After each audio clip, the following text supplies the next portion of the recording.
Salam Bapak Ibu dan Saudara terkasih di dalam nama Tuhan Yesus. Dimanapun Anda berada dan dimanapun Anda bisa mendengar rekaman ini, kita bertemu dalam program Saat Teduh Pagi Hari untuk edisi hari ini.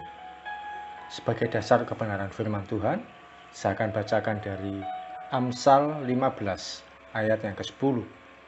Firman Tuhan berkata, didikan yang keras adalah bagi orang yang meninggalkan jalan yang benar, dan siapa benci kepada teguran akan mati. Sahabat Kristus, kalau ditanyakan siapa yang mau menerima berkat Tuhan, kita pasti akan segera respon setuju. Kalau ditanyakan siapa yang mau menerima mujizat Tuhan, kita tentu juga tidak mau ketinggalan. Tapi ketika ditanyakan siapa yang mau menerima teguran Tuhan, kita tentu akan berpikir keras dan mempertimbangkan berulang kali sebelum menjawabnya. Bahkan bisa jadi kita akan berkata dalam hati, saya belum siap ya Tuhan.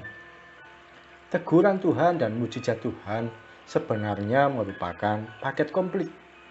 Keduanya tidak bisa dipisahkan. Kalau ditawarkan di gerai makanan cepat saji, paket makanan berisi nasi, ayam goreng, dan minuman segar dengan harga murah, apakah kita boleh menawar dengan berkata, saya mau beli nasinya saja karena di rumah belum masak nasi? Tentu hal itu tidak boleh. Anda harus membeli paket itu dengan mendapatkan ketiganya. Demikian juga dengan mengikut Tuhan Yesus. Tidak bisa kita hanya pilih berkat dan mujizat saja. Namun paket kekristenan itu juga berisi teguran atau didikan Tuhan. Teguran Tuhan mestinya membuat kita sadar dan berbalik dari kesalahan. Teguran Tuhan seharusnya membuat kita mengerti sampai di mana kelirunya langkah kita. Namun betapa seringkali kita berkeras hati ketika ditegur. Kita mengabaikan didikan dan peringatan Tuhan. Alkitab mencatat bahwa orang yang membenci teguran akan mati. Arti kata mati yaitu mati secara rohaninya, mati perasaannya, dan mati pertumbuhan imannya. Teguran Tuhan membuat kita memahami mengapa banyak langkah kita yang gagal. Teguran Tuhan menjadikan kita koreksi diri dari setiap tindakan kita di masa lalu yang bisa jadi menyakiti hati Tuhan. Teguran Tuhan membuat hati kita yang keras, egois, dan penuh dengan rasa ingin menang sendiri menjadi dilembutkan dan mau mengerti isi hati Tuhan dan memahami orang lain. Teguran Tuhan bisa kita dapatkan dari pernyataan Tuhan dalam doa pribadi kita, firman Tuhan yang kita baca, bisa juga dari sharing firman Tuhan yang kita lihat dan dengar dari hamba Tuhan. Kalau Tuhan menegur kita dengan lembut, jangan berkeras hati.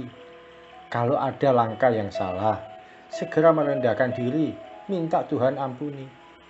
Jangan sampai kita berkeras hati, lalu berakibat kita mengalami peristiwa yang menyakitkan, dan kita pun menyesalinya. Betapapun air mata yang keluar, tidak akan mampu menebusnya. Sahabat Kristus, hari ini kita masih diberi kesempatan untuk bertobat dan berbalik dari kesalahan kita. Mari manfaatkan kesempatan ini dengan baik dan jangan menundanya lagi. Mari kita datang pada Tuhan. Tuhan Yesus, terima kasih kami boleh mendapatkan kesempatan untuk menerima teguran Tuhan, untuk mengalami didikan Tuhan. Dan kami mau ya Tuhan belajar untuk tidak berkeras hati, untuk mau merendahkan diri dan mengoreksi diri kami. Apapun yang Tuhan mau perbaiki dari langkah hidup kami, silakan ya Tuhan. Tuhan mau tegur kami dengan cara Tuhan, silakan. Tuhan mau didik dan proses kami menurut kehendak Tuhan, kami terbuka saja. Silakan ya Tuhan. Ampuni kalau selama ini kami menyembunyikan diri, menunda untuk bertobat ketika Tuhan tegur. Kami merasa berkeras hati, merasa benar sendiri. Hari ini Tuhan, Kami mau merendahkan diri di hadapan-Mu. Sebab kalau di hadapan Tuhan, tidak ada sesuatu pun yang tersembunyi. Tuhan Yesus, kami mengasihi-Mu. Kami siap melangkah sepanjang hari ini. Sekali lagi kami buka hati kami.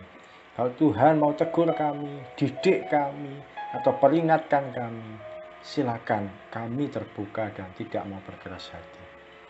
Terima kasih Tuhan Yesus. Kami akan melangkah sepanjang hari ini. Kiranya kebaikan Tuhan dan keajaiban Tuhan akan kami alami mulai pagi sampai siang dan malam, bahkan sepanjang umur hidup kami. Di dalam nama Tuhan Yesus kami berdoa dan mengucap syukur. Amin. Jangan mengabaikan didikan dan peringatan Tuhan atau teguran Tuhan. Salam dari saya Yogi Raharjo dan Mitspa Ministry. Tetap setia sampai garis akhir. Tuhan Yesus memberkati.